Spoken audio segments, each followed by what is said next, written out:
It is hard to be a grown-up, but a recent study finds that it's getting harder to be a kid. The Wisconsin Office of Children's Mental Health released its 2021 annual report today. News 8 Now's Emily Haugen joins us with what that report means for kids, schools, and families.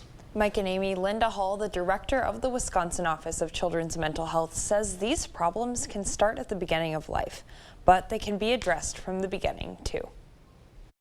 A social life is fundamental.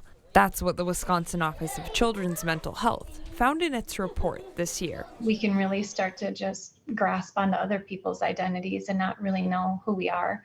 And so that can turn into quite a big struggle if we don't have that social connectedness. The data, collected between 2018 and 2019, points to a declining trend in children's mental health. If we don't address mental health in young children, they carry that into adulthood. And it's only grown after a year where education and socialization was stifled by the pandemic. Adolescents are trying to sort out how to continue to be social when they are being kind of cut off from school at times and their friendships at times. Locally, Angela Barnes, a therapist at Gunderson Health, has seen that firsthand. When they weren't in school, I think that we saw a lot of kids not doing that well. And now that they've lost that time, some struggle with being back. The one thing that would make a difference for kids is if they had better social connections. This year, the department is focusing on social connectedness,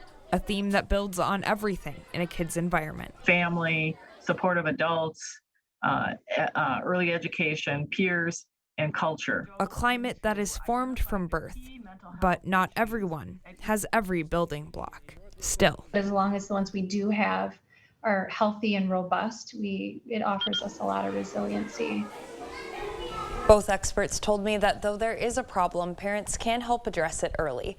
As life remains ever-changing with the pandemic, it's important to regularly talk to kids and help foster important social connections early. All right, thanks a lot, Emily. The Wisconsin Office of Children's Mental Health has emotional health resources for families and schools on its website. And we're going to post a link to those resources on news8000.com.